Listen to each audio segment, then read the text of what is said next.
بسم الله الرحمن الرحيم. الحمد لله رب العالمين، والصلاة والسلام على سيد الأنبياء والمرسلين وعلى آله وصحبه أجمعين. أعوذ بالله من الشيطان الرجيم. بسم الله الرحمن الرحيم.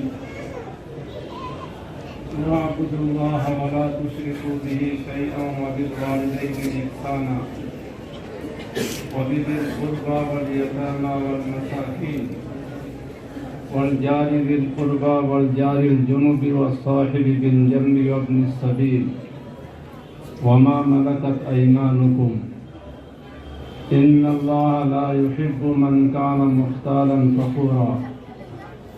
صدق الله العظيم. جب انسان سمجھدار ہوتا ہے تو اس کے دل میں یہ سوال اٹھتا ہے کہ میں کون ہوں،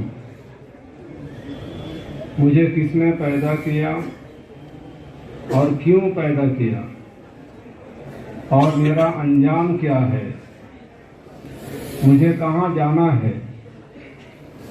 یہ سوال دل میں کبھی آیا ہمارے؟ جی، کس کے دل میں نہیں آیا؟ ہاتھ اٹھا دو. بھائی، جو ہمارے بنگال کے ساتھی ہیں ان میں سے جو اردو نہیں سمجھتے تھوڑا وہی ہاتھ اٹھا دیں، جن کو ہماری بات سمجھ میں نہیں آ رہی. سب کو آ رہی؟ اچھا، ماشاء اللہ. تو یہ جو سوالات ہیں کبھی ہمارے دل میں اٹھے؟ جی، اگر نہیں اٹھے تو پھر ہم سمجھدار نہیں ہیں. بغیر سمجھے کوئی کام کون کرتا ہے؟ یا تو نابالغ بچہ، یا جس کو جنون ہے، دیوانگی ہے، بے شعوری میں کام کرتا ہے. لیکن اللہ تبارک تعالیٰ نے ہر انسان کو شعور دیا ہے، سمجھ دی ہے. سمجھدار آدمی جیسے بیکار بھاگ دوڑ نہیں کرتا، ایسے ہی بیکار اس دنیا کے اندر زندگی بھی نہیں گزارتا. بیکار اچھل کود کون کرتا ہے؟ بندر. بندر کو دیکھا ہے ہم نے، بہت زبردست چستی اور سرگرمیاں زبردست دکھاتا ہے، مگر کوئی مقصد ہے؟ بے مقصد. تو ہم اللہ کے فضل سے بندر تو نہیں ہیں. وہ تو جو لوگ ہیں سائنسداں کہتے ہیں کہ انسان پہلے بندر تھا اور وہ ترقی کرتے کرتے انسان بن گیا. وہ رہے ہوں گے کبھی کسی زمانے میں. ہم تو آدم علیہ السلام کے زمانے سے ہیں، انسان ہی پیدا ہوئے، انسان ہی ہیں. تو ہر انسان کو اللہ تبارک تعالیٰ نے سوچنے سمجھنے غور و فکر کرنے کا سلیقہ دیا ہے. اس لیے ہر انسان کے دل میں یہ سوال آنا چاہیے کہ میں کون ہوں اور کس نے مجھے پیدا کیا اور کیوں پیدا کیا، میرا انجام کیا ہے، مقصد کیا ہے اس دنیا کے اندر آنے کا. تو اللہ تبارک تعالیٰ نے قرآن کریم کے اندر انہی باتوں کا جواب دیا.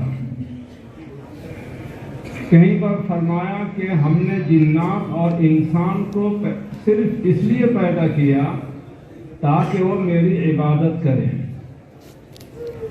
تو کس نے پیدا کیا ہمیں؟ اللہ نے پیدا کیا.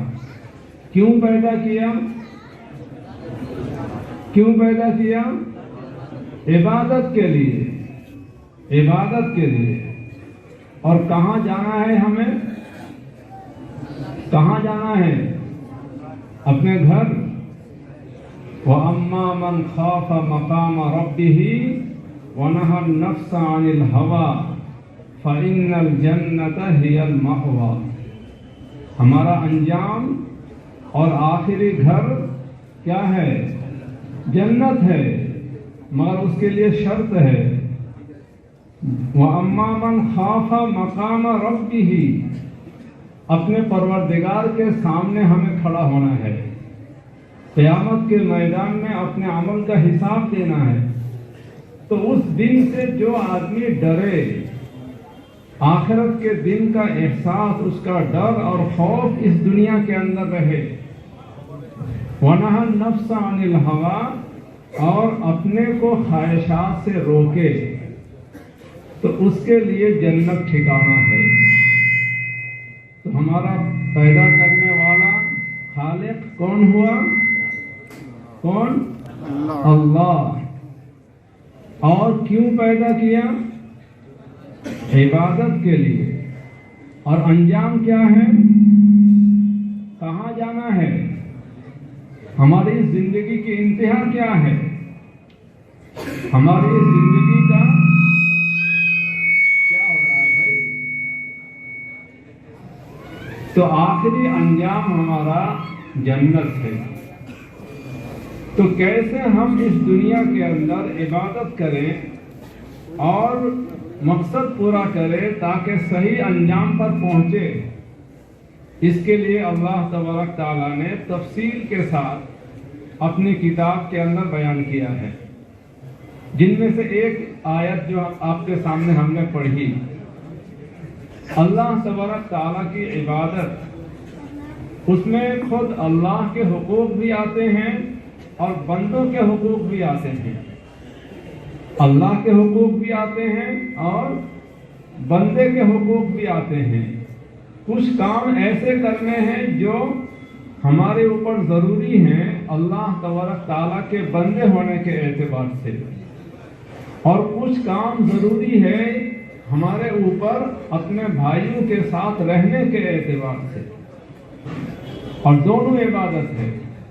بس فرق اتنا کہ جو براہ راست اللہ کے حقوق ہیں وہ براہ راست عبادت ہے، اور جو حقوق العباد بندوں کے تعلق کی بنا پر جو ذمہ داریاں ہمارے اوپر وابستہ ہیں وہ بالواسطہ عبادت ہیں، یعنی اللہ کے بندوں کو فائدہ پہنچانے سے، اللہ کے بندوں کی خدمت اور ان کے حقوق سے اللہ راضی ہوگا۔ اللہ تبارک تعالیٰ کا ارشاد ہے وَاعْبُدُوا اللَّهَ وَلَا تُشْرِكُوا بِهِ شَيْئًا، تم اللہ کی عبادت کرو، اس کے ساتھ کسی کو شریک نہ بناؤ، یہ ہے اللہ کا حق۔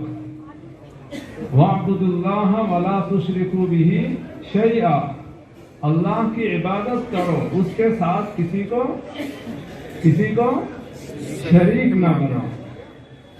وَبِالْوَالِدَيْنِ إِحْسَانًا، یہاں سے حقوق العباد شروع ہو رہے ہیں۔ اپنے ماں باپ کے ساتھ اچھا سلوک کرو، وَبِذِي الْقُرْبَىٰ، اور رشتہ داروں کے ساتھ، وَالْيَتَامَىٰ، یتیموں کے ساتھ، مسکینوں کے ساتھ، وَبِذِي الْقُرْبَىٰ وَالْيَتَامَىٰ وَالْمَسَاكِينِ وَالْجَارِ ذِي الْقُرْبَىٰ، اور پھر پڑوسیوں کے حقوق بیان کیے۔ تو سب سے پہلی ذمہ داری اس دنیا کے اندر ہمارے اوپر جو ہے وہ اللہ کی عبادت ہے، اللہ کے ساتھ کسی کو شریک نہیں بنانا ہے۔ اللہ کے ساتھ کسی کو شریک بنانا سب سے بڑا ظلم ہے، سب سے بڑا گناہ ہے۔ اگر کوئی آدمی اللہ کے ساتھ کسی کو شریک ٹھہراتے ہوئے اس دنیا سے چلا گیا تو اس کی کبھی معافی نہیں ہوگی، ہمیشہ کے لیے اس کو آگ میں جلنا پڑے گا۔ تو اللہ کی عبادت کس کو کہتے ہیں بتائیے؟ اللہ کی عبادت کرو، اللہ نے اس آیت میں کیا حکم دیا؟ وَاعْبُدُوا اللَّهَ وَلَا تُشْرِكُوا بِهِ شَيْئًا، اللہ کی عبادت کرو، اس کے ساتھ کسی کو شریک نہ بناؤ۔ عبادت کس چیز کا نام ہے بتائیے؟ آپ بتائیے بزرگ۔ نماز ادا کرنا، لوگوں کے ساتھ بھلائی کرنا، اچھا، اور کسی کے ذہن میں عبادت اللہ کے حکم کو بجا لانا، ماشاءاللہ۔ عبداللہ ابن عباس رضی اللہ عنہما فرماتے ہیں کہ اللہ کی عبادت کرنے کا مطلب اللہ کو پہچاننا. وحید اللہ، ایک اللہ کو پہچاننا، ایک اللہ کو پہچان کر اس کو ماننا. اللہ کی پہچان کس طرح ہوگی؟ اللہ کی پہچان کس طرح ہوگی؟ ہم کسی بھی سامان کو کیسے پہچانتے ہیں؟ اگر آپ نے کوئی فریج خریدا تو وہ اچھا ہے کہ خراب ہے، وہ ٹھنڈا کرتا ہے کہ گرم کرتا ہے، آپ کو کیسے معلوم ہوتا ہے؟ ہاں، اس کی علامتوں سے. اس کو جو آپ نے استعمال کیا یا کرتے دیکھا تو اس میں یہ چیزیں آپ کو نظر آئی کہ یہ چیزوں کو ٹھنڈا کرتا ہے اور اس میں یہ فائدے ہیں. کسی بھی چیز کو آدمی پہچانتا ہے اس کی ظاہری علامتوں کے ذریعے سے. ایسے ہی اللہ تبارک تعالیٰ کو کیسے پہچانیں گے؟ ہم میں سے کسی نے اللہ کو دیکھا ہے؟ کسی نے دیکھا ہے؟ تو پھر کیسے پہچانیں گے؟ اللہ کو پہچاننے کے لیے بھی علامتیں اللہ نے رکھی ہے. ان علامتوں کو دیکھ کر اللہ کو پہچاننا ہے. اللہ کی علامتیں کہاں ملے گی؟ بتائیے کہاں ملے گی؟ دل میں ہر انسان کے پاس ہے انفس اور آفاق. ایک ہے انفسی علامتیں اور ایک آفاقی علامتیں. انفس کا مطلب خود انسان کی ذات. کوئی بھی انسان اگر سمجھدار ہو، اللہ نے اس کو ذرا سی بھی عقل دی ہو تو وہ اللہ کی علامت دیکھ سکتا ہے اور اللہ کو بھی دیکھ سکتا ہے اسی کے ساتھ. بھائی اپنے جسم کے اندر آپ غور کیجئے، ہاتھ کی انگلیاں اور پیر کی انگلیاں دونوں برابر ہیں؟ کس نے بنائی؟ ایسا کیوں بنایا؟ پیر کی انگلیاں لمبی کر دیتے، ہاتھ کی انگلیاں چھوٹی چھوٹی ہو جاتی، کیا فرق پڑتا؟ بتائیے، کچھ فرق پڑتا کہ نہیں؟ ہاں بہت فرق پڑتا. آپ کے لیے کام کرنا ہی ممکن نہ ہوتا، اور پیر سے چلتے نا تو ہر لمحے پر گر پڑتے آپ. تو یہ اللہ کو پہچاننا نہیں ہے جی. جسم کے اندر ہم جو روزانہ کھانا کھاتے ہیں اور یہ کہاں جاتا ہے، کیسے وہ باہر آتا ہے، کیسے ہمارے جسم میں وہ لگ جاتا ہے، اس کے لیے اندر جو نظام ہے وہ کس نے بنایا جی؟ دنیا کی کوئی طاقت ہے، کوئی انجینئر، کوئی ٹیکنالوجی والے کہ اس طرح کے ہضم کی مشین بنا دے کہ اس غذا میں سے جو جسم کے لیے مفید ہو وہ تو جسم کے اندر لگائے اور جو زائد ہیں نقصان ان کو فضلات کے راستے سے نکال باہر کر دے؟ ہے کوئی طاقت؟ اللہ کو پہچاننے کے لیے وفی انفسکم افلا تبصرون، تم اپنی ذات کے اندر غور نہیں کرتے؟ ایسے ہی وفی الارض آیات للموقنین، پوری کائنات کے اندر، پوری کائنات میں اللہ تبارک تعالیٰ کی نشانیاں، اللہ کے معجزات، اللہ کو پہچاننے کی علامتیں ہیں. عقل والوں کو اللہ نے بار بار سوچنے کے لیے فرمایا، بار بار سوچنے کے لیے فرمایا. بتائیے اس شمسی نظام کے اندر جو سولر سسٹم ہے اس میں کتنی کہکشائیں، کتنے ستارے ہیں؟ بتائیے. یہ جو چاند، سورج اور ہم تارے دیکھتے ہیں نا رات کو، وہ کیا 2 4 5 ہیں؟ کتنے ہیں؟ ہاں، ان گنت. کہتے ہیں کہ سمندروں میں جتنے ریت ہیں اور درختوں میں دنیا بھر کے جتنے پتے ہیں، ان تمام ریتوں سے بھی اور پتوں سے بھی زیادہ تعداد میں کہکشائیں ہیں اور ستارے ہیں. کس نے بنایا؟ اور وہ کوئی جمے ہوئے بیٹھے ہوئے نہیں ہیں، ہم جیسے جمے ہوئے نہیں ہیں، وہ سب مسلسل حرکت میں ہیں، مسلسل دوڑ بھاگ کر رہے ہیں. اور وہ کوئی ٹھنڈا پانی نہیں ہے، سب آگ ہے، آگ. بتائیے کروڑوں سال سے چل رہا ہے، کبھی ٹکراؤ ہوا آپس میں؟ اگر ٹکراؤ ہو جائے تو ہم آپ زندہ رہ سکیں گے؟ کس نے پیدا کیا یہ سب؟ یہ کون چلا رہا ہے؟ دن اور رات کی تبدیلی. اگر یہ موسم کی تبدیلی نہ ہوتی تو زندگی گزارنا کتنا مشکل ہو جاتا. جہاں پر 6 مہینے رات اور 6 مہینے دن، ان سے پوچھ کے دیکھیے کتنے پریشان رہتے ہیں. اگر روشنی بتی جلے اور جو ہے آپ کو نیند نہیں آئی تو زندگی رہے گی؟ تو اللہ یعنی ایک ایک لمحہ آدمی آنکھ کھولے، ممکن نہیں کہ وہ اللہ کی نشانی نہ دیکھے، لیکن اگر صرف آنکھ کھولے اور دماغ بند رکھے تو پھر اس کے لیے ممکن ہے. جیسے ہم لوگ کے پاس آنکھ ہے مگر دماغ نہیں ہے. دماغ جو ہے وہ صرف دنیا کے کاموں کے اندر لگتا ہے، اللہ کی نشانی میں نہیں لگتا، نہ اللہ کی کتاب کو سمجھنے میں لگتا ہے، جس کی وجہ سے ہم صرف زبان سے کہتے ہیں اللہ. کس نے پیدا کیا؟ اللہ. اللہ کو پہچانا ہے، اللہ کو دیکھا ہے. اللہ کو دیکھنا ہے تو اللہ کی نشانیوں کو دیکھو. تو پھر جب ہم عبادت کریں گے، نماز کے لیے کھڑے ہوں گے تو ہم اللہ کو اپنے سامنے دیکھیں گے. ہم جو کلمہ شہادت پڑھتے ہیں اس میں کیا لفظ بولتے ہیں بتائیے؟ اشہد اللہ الہ الا اللہ. کیا ترجمہ ہے؟ کبھی سوچا ہے؟ اگر سوچتے تو آنکھوں سے آنسو آ جاتے، جسم میں کپ کپی آ جاتی. اشہد کے معنی میں گواہی دیتا ہوں کہ اللہ کے علاوہ کوئی معبود نہیں ہے. گواہی کس کو کہتے ہیں بتائیے؟ قاضی جج کے پاس جو گواہی دیتے ہیں وہ کیا چیز ہوتا ہے؟ وہ تو آدمی اپنا مشاہدہ کو بیان کرتا ہے کہ بھائی ان دونوں کے درمیان کا جو معاملہ ہے وہ ہم نے آنکھوں سے دیکھا ہے. تو آپ جو گواہی دے رہے ہیں کہ اللہ کے علاوہ کوئی معبود نہیں ہے، آپ دیکھ کر آئے ہیں تبھی تو گواہی دے رہے ہیں. اور ابھی کہہ رہے ہیں کہ ہم نے پہچانا نہیں، دیکھا نہیں، کیسی گواہی دے رہے ہیں بتائیے؟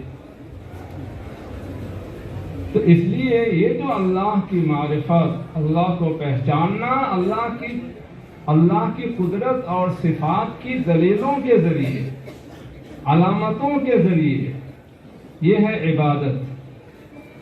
جب یہ پہچان دل کے اندر آ جائے کہ ہمارے دلوں کے اندر دنیا کی تمام چیزوں سے جتنی محبت ہوتی ہے ان تمام چیزوں سے زیادہ محبت اللہ کے ساتھ ہے، اور ہم دنیا کی جتنی چیزوں سے ڈرتے ہیں ان تمام چیزوں سے زیادہ ڈر اور خوف اللہ سے ہوں.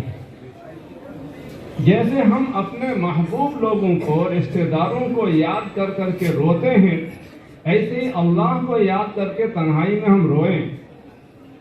اللہ کی عظمت اور اللہ کی محبت میں ہم تنہائی میں آنسو بہانے، اور اللہ کے خوف کے اندر ہمارے دل میں کپکپی آئے، تو کہا جائے کہ ہم اللہ کی عبادت کر رہے ہیں. پھر نماز بھی عبادت ہے، روزہ بھی عبادت ہے، ذکر اللہ بھی عبادت ہے، تلاوت بھی عبادت ہے. اور اگر یہ اللہ کو ہم نے پہچانا نہیں تو یہ سب ظاہری ڈھانچہ ہے. کھوکھلے ڈھانچے ہوتے ہیں نا، شیر کی کھال لے آئے اور اندر گھس بھر دیا اور چوراہے پہ کھڑا کر دیا، تو بتائیے اس سے کوئی ڈرے گا؟ بہت ساری بلڈنگ کے اوپر بڑے بڑے شیر منہ کھولے ہوئے ہیں، ڈرتا ہے کوئی؟ اسی کو راستہ بنائے ہوئے ہیں اندر جانے کے لیے. اندر جانے کے لیے وہی راستہ ہے. کیوں؟ بے جان ہے. تو اگر دل کے اندر ہم نے اللہ کو پہچانا نہیں تو ہماری تمام یہ سرگرمیاں، تمام شکلیں سب بے جان ہیں. اللہ کا حق ایک ہی ہے بس، وَاعْبُدُوا اللَّهَ وَلَا تُشْرِكُوا بِهِ شَيْئًا، اللہ کی عبادت کرو، اس کے ساتھ کسی کو شریک نہ کرو۔ اللہ کی عظمت، اللہ کی بڑائی اتنی بڑائی ہے جس کو انتہا نہیں ہے، اس بڑائی میں کوئی شریک نہیں ہو سکتا۔ اور اس کے بعد اللہ نے احسان کا حکم دیا ہے، وَبِالْوَالِدَيْنِ إِحْسَانًا، اپنے ماں باپ کے ساتھ اچھا سلوک کرو۔ اس دنیا کے اندر ہمارے آنے کے جو ذریعہ ہیں، والدین، ماں باپ کے ساتھ حسن سلوک کرو، اچھا سلوک کرو، ان کی خدمت کرو، ان کی ضرورتوں کا خیال رکھو۔ ماں باپ اگر خوش ہیں تو اللہ بھی خوش ہیں، ماں باپ ناراض ہیں تو اللہ بھی ناراض ہیں۔ ان کی اتنی بڑی قدر ہے کہ اللہ نے اپنے حق کے ساتھ ماں باپ کو پہلے جوڑا۔ وَبِالْوَالِدَيْنِ إِحْسَانًا، اس کے بعد وَبِذِي الْقُرْبَى، اور رشتہ داروں کے ساتھ حسن سلوک، ان کے ساتھ اچھا معاملہ کرنا۔ رشتہ داروں میں عام طور پر شادی بیاہ میں یا کسی بھی خرید و فروخت میں، تجارتی معاملات میں اختلاف ہو جاتا ہے، لوگ بات چیت بند کر دیتے ہیں۔ تو ایسے موقع پر جس کے دل کے اندر اللہ کا خوف ہوگا، جو اللہ کو پہچانے ہوئے ہوگا، تو وہ آگے بڑھ کر تعلقات کو جوڑے گا۔ ان میں جو ضرورت مند ہے ان کی ضرورتوں کا خیال رکھے گا۔ والیتامى والمساکین، ایسے ہی معاشرے کے اندر بہت سارے لوگ دنیا سے چلے جاتے ہیں، ان کے نابالغ بچے رہتے ہیں، تو ان کو یتیم کہا جاتا ہے۔ جن کے والد کا انتقال ہو گیا اور وہ بچے نابالغ ہیں، ان کو یتیم کہتے ہیں۔ تو یتیموں کے ساتھ اچھا سلوک کرنا، یہ اللہ تبارک تعالیٰ کا حکم ہے۔ تربیت کرنا، ان کی پڑھائی کا بندوبست کرنا، ان کی ضرورتوں کا خیال رکھنا۔ ایسی مساکین جو بھی ضرورت مند ہیں، مسکین ہو یا اجنبی آدمی ہو، تو ان ضرورت مندوں کو دینا اچھا سلوک کے اندر ہے۔ اللہ نے جو مال دیا ہے انسان کو، تو اس کے اپنے لیے نہیں دیا۔ مال کس نے دیا؟ اللہ نے دیا۔ کس لیے دیا؟ ساری انسانیت پر لگانے کے لیے دیا۔ وَآتُوهُمْ مِنْ مَالِ اللَّهِ الَّذِي آتَاكُمْ، دو ان کو اللہ کا وہ مال جو اللہ نے تمہیں دیا ہے۔ اس کے بعد اللہ نے فرمایا وَبِذِي الْقُرْبَى وَالْيَتَامَى وَالْمَسَاكِينِ وَالْجَارِ ذِي الْقُرْبَى وَالْجَارِ الْجُنُبِ۔ وَالْجَارِ ذِي الْقُرْبَى، جار کے معنی ہے پڑوسی۔ پڑوسی کے ساتھ اچھا سلوک کرو۔ پڑوسی کے بارے میں اللہ تبارک تعالیٰ نے بہت تاکید فرمائی، اور نبی کریم صلی اللہ علیہ وسلم نے تو فرمایا کہ اللہ نے، جبریل امین نے مجھے اتنی تاکید کی پڑوسیوں کے بارے میں کہ ایسا محسوس ہونے لگا کہ ان کو ہمارا وارث بنا دیں گے۔ رشتہ دار دو طرح کے ہیں، ایک پڑوسی دو طرح کے ہیں۔ ایک تو ہے رشتہ دار پڑوسی، جاری ذی القربہ، پڑوسی بھی ہے رشتہ دار بھی ہے، یہ مقدم ہے۔ اور اس کے بعد والجار الجنوبی، اجنبی، جن کے ساتھ رشتے کا تعلق نہیں ہے۔ تو رشتہ دار پڑوسی کے ساتھ بھی حسن سلوک کرنا ہے۔ بتائیے آج کل ہم جہاں پر رہتے ہیں اپنے وطن میں، سب سے زیادہ قریبی رشتہ دار جو پڑوسی بھی ہیں وہ کون لوگ ہوتے ہیں؟ جی، اپنے قریبی رشتہ دار پڑوسی کون ہوتے ہیں؟ جی، چاچا، ہاں، اور بھائی، چاچا۔ اور سب سے لڑائی کس سے رہتی ہے؟ جی، ہاں، اللہ نے اسی لیے وہی پکڑ لیا، والجاری ذی القربہ، پڑوسی رشتہ دار سے اچھا سلوک کرو۔ سب سے لڑائی جو رہتی ہے بھائیوں سے رہتی ہے۔ اور پھر چچا سے. تو ان سے حسن سلوک کرنا عبادت ہے. یہ اللہ کے خوف کی وجہ سے ہی ہو سکتا ہے، ورنہ تو آدمی سوچتا ہے کہ بھائی میں بھی تو ہوں، وہ رہنے تو اپنے پاس، کیا ضرورت ہے ان سے آگے بڑھ کر بولنے کی. لیکن جس آدمی کے دل میں اللہ کا خوف ہوگا، جو اللہ کو پہچانے ہوئے ہوگا، وہ جھک جائے گا. اللہ نے انسانوں کے سامنے جھکنا سکھایا. انسانوں کے سامنے فرشتوں سے کہا کہ آدم کے سامنے جھک جاؤ. آدم جیسے اس وقت تھے ایسے ہمارے سامنے بھی آدم ہیں. یہ سب آدم کی اولاد ہیں. جب ان کے حقوق ہمارے اوپر ہیں تو ہمیں جھکنا ضروری ہے. ایسے ہی والجار الجنبی، اجنبی پڑوسی. اجنبی میں رشتہ دار نہیں ہوتے، چاہے وہ مسلمان ہو یا غیر مسلم ہو. غیر مسلم اگر پڑوسی ہیں تو اس کے ساتھ حسن سلوک کرنا، اس کا خیال رکھنا بھی ہمارے اوپر فرض ہے. یہ اللہ کا حکم ہے. اس لیے کہ وبالوالدین احسانا، احسانا کا مطلب احسنوا احسانا. اس سے پہلے فعل امر ہے، اچھا سلوک کرو ان تمام کے ساتھ. نبی کریم صلی اللہ علیہ وسلم نے جو اچھا سلوک کیا غیر مسلموں کے ساتھ، ہے اسی کی تو برکت ہے ہم لوگ مسلمان ہیں، ورنہ کہاں رہتے. بتائیے، نبی کریم صلی اللہ علیہ وسلم تشریف فرما تھے ایک جگہ پر، صحابہ کرام بھی موجود تھے. تو ایک یہودی کا جنازہ گزرا. یہودی کون ہے بھائی؟ یہودی ہمارے دوست ہیں نا. ہاں کیا ہیں؟ دشمن ہیں. ہاں، دوست کہنے والے بھی تھوڑا سا دھیمی آواز سے بول رہے ہیں، مگر دشمن کہنے والے تگڑے سے بول رہے ہیں. بولنا ہی چاہیے بھائی. اللہ نے بولا لَتَجِدَنَّ أَشَدَّ النَّاسِ عَدَاوَةً لِلَّذِينَ آمَنُوا الْيَهُودُ وَالَّذِينَ أَشْرَكُوا. ایمان والوں کے سخت ترین دشمن ان لوگوں کے پاؤ گے جو یہودی ہیں. یہ سخت ترین دشمن جن کو اللہ سخت ترین دشمن فرما رہے ہیں، اس یہودی کا جنازہ گزر رہا ہے.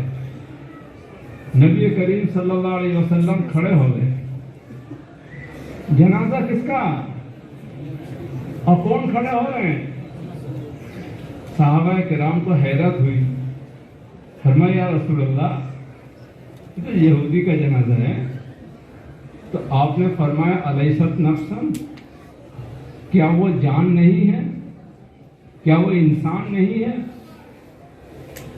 انسان کا احترام اللہ تبارک تعالیٰ نے فرمایا وَلَقَدْ كَرَّمْنَا بَنِي آدم. آدم کی اولاد کو ہم نے عزت دی. انسان کتنا محبوب ہے اللہ تبارک تعالیٰ کا. خلقت بیدی، اللہ نے قرآن میں فرمایا میں نے اپنے دونوں ہاتھوں سے پیدا کیا. اتنا محبوب. نبی کریم صلی اللہ علیہ وسلم کے پڑوس میں ایک یہودی بچہ تھا اور آپ کی خدمت کرتا تھا. بیمار ہوا، آپ تشریف لے گئے عیادت کے لیے، دیکھنے کے لیے گئے. بتائیے، ہم جاتے ہیں کسی غیر مسلم کے یہاں، ہمارے پڑوس میں جو غیر مسلم لوگ ہیں اگر بیمار ہو جائیں، کبھی گئے ان کے ہسپتال میں یا ان کے گھر میں گئے؟ ہم لمبے چوڑے دعویٰ کرتے ہیں ہم رسول کے عاشق ہیں. کیا ہیں ہم؟ عاشق رسول ہیں. متبع رسول کا کوئی سوال نہیں. تو آپ صلی اللہ علیہ وسلم دیکھنے گئے اور وہ موت کے عالم میں تھے، نزع کی حالت میں. تو نبی کریم صلی اللہ علیہ وسلم نے سوچا کہ ایسے موقع پر اس نے ہماری خدمت کی، اگر میں دعوت پیش کر دوں اور ایمان قبول کر لے تو آخرت کے عذاب سے بچ جائے گا. آپ نے کلمہ پیش کیا. بچے نے اپنے والد کو دیکھا. والد نے کہا کہ اطیع ابا القاسم، ابو القاسم کی بات مان لو. بچے نے لا الہ الا اللہ پڑھا. اور انتقال ہو گیا۔ تو یہ جو اجنبیوں کے ساتھ حسن سلوک، یہ صرف حسن سلوک نہیں ہے، یہ دعوت اللہ ہے۔ جو غیر ہیں وہ ہماری نماز نہیں دیکھیں گے کہ کتنے شاندار نماز پڑھ رہے ہیں اور شور بھی مچا رہے ہیں پیچھے، وہ ہمارا روزہ یا حج دیکھنے نہیں جائیں گے، وہ تو ہمارا معاملہ دیکھیں گے، ہماری سچائی دیکھیں گے، اخلاق دیکھیں گے۔ ہم ٹرین میں بیٹھتے ہیں، سیٹ مل گئی، ایک کوئی غیر مسلم سوار ہوا، ہم اس کو بیٹھنے کے لیے جگہ نہیں دیتے، اگر وہ دبا دبا کے بیٹھ گیا تو ہم بھی دبا کے دھکا دیتے ہیں۔ بتائیے، جبکہ ہونا چاہیے کیا؟ ہم اپنی جگہ چھوڑ دیں اور ان کو بٹھائیں، تبھی تو وہ اسلام سمجھیں گے۔ لائن میں کھڑے ہوئے ٹکٹ لینے کے لیے 3 آدمی کے سامنے ہم آگے بڑھ کے جا رہے ہیں، سمجھنے کا جلدی ہو جائے گا، جلدی ہو یا نہ ہو، مگر ہم نے اللہ کے نبی کے حکم کو قتل کر دیا، کتنے انسانوں کے حقوق کو مار دیا، ان کو پیچھے ڈال دیا۔ تو والجاری ذی الجنب والجاری الجنب، اجنبی پڑوسیوں کے ساتھ بھی حسن سلوک کرنا ہے۔ اور والصاحب بالجنب، اور بغل میں بیٹھنے والے، آپ ایک فیکٹری میں کام کرتے ہیں، آپ کے ساتھ 10 آدمی اور ہیں، تو ان کی ضرورتوں کا خیال رکھنا، کسی کو کوئی پریشانی ہو تو پریشانی دور کرنے کی کوشش کرنا، ہر ایک کو فائدہ پہنچانے کی فکر کرنا کہ میرے ذریعے سے ہر ایک کو فائدہ پہنچے، یہ صاحب بالجنب۔ ایسے آپ ایک مجلس میں بیٹھے ہوئے ہیں تو یہاں بھی صاحب بالجنب ہے سب۔ اور ایک اللہ نے فرمایا وما ملکت ایمانکم، اور احسان کرنا ہے ان لوگوں کے ساتھ جو آپ کے ماتحت ہیں، زیر دست ہیں، آپ کے ہاتھ کی ملکیت کے تحت ہیں، جن کے اختیارات اللہ نے وقتی طور پر آپ کے ہاتھ میں دے رکھا ہے، آپ کی اولاد ہیں، آپ کے ماتحت کام کرنے والے لوگ ہیں، نوکر یا ملازم ہیں، تو یہ سب ما ملکت ایمانکم ہیں، ان کے ساتھ بھی حسن سلوک کرنا ہے۔ یہ نہیں کہ آپ جو ہے دکان کے باس ہیں، مالک ہیں، اور آپ کے 2 ملازم ہیں، بس ان کو جو تنخواہ دیتے ہیں اتنے ہی پر اکتفا کر دیجئے، اب ان کا کوئی مرے جیے، کوئی ضرورت ہو، کچھ پرواہ نہیں ہے، اور کام پورا ہونا چاہیے۔ نہیں، کام پورا ہونا چاہیے مگر اس کی استطاعت کے مطابق ہو۔ اگر اس کی استطاعت سے، طاقت سے زیادہ دباؤ ڈالو تو تم بھی تعاون کرو اس کے ساتھ۔ ما ملکت ایمانکم، تمہارے ماتحت جو بھی ہیں، چاہے انسان ہو یا جانور ہو، اگر تمہارے ماتحت جانور ہیں، اگر بکری، بھینس، مرغیاں پال رکھی ہیں، تو ان کے ساتھ بھی حسن سلوک کرنے کا حکم ہے۔ حدیث میں ہے کہ ایک عورت جہنم گئی ایک بلی کو مارنے کی وجہ سے، بلی کو پکڑ کے رکھا، نہ کھلایا نہ چھوڑا، اس سے مر گئی۔ اور دوسری ایک عورت جو بد کردار تھی لیکن پیاس کی حالت میں انہوں نے پانی پیا، دیکھا کہ ایک کتا بھی ہانپ رہا ہے پیاس کی وجہ سے، تو اس نے کنویں سے پانی نکالا، کتے کو پلایا، تو اس کی وجہ سے اس کی مغفرت ہو گئی۔ کس کی؟ ہاں، وہ فاحشہ کی۔ صحابہ کرام نے پوچھا یا رسول اللہ کہ ان جانوروں کو پلانے اور احسان کرنے کے اندر بھی اجر و ثواب ہے؟ آپ نے فرمایا کہ ہاں، ہر تر کلیجے میں ثواب ہے۔ تو اس لیے اگر ماتحت جو بھی ہیں، انسان ہو، جانور ہو، حتیٰ کہ جو آپ کی ملکیت میں پیسے ہیں، کپڑے لتے ہیں، گھر مکان ہیں، گاڑی ہیں، ان کے ساتھ بھی حسن سلوک کرنا ہے۔ یہ سب امانت ہے، یہ ہماری چیز نہیں ہے۔ آپ کو ضرورت ہے روزانہ پہننے کے لیے 3 جوڑے کپڑے کی، اور آنے جانے کے لیے اور 3 جوڑے، مان لیجئے 6 جوڑے، بنا رکھے ہیں 70 جوڑے۔ کتنے؟ 70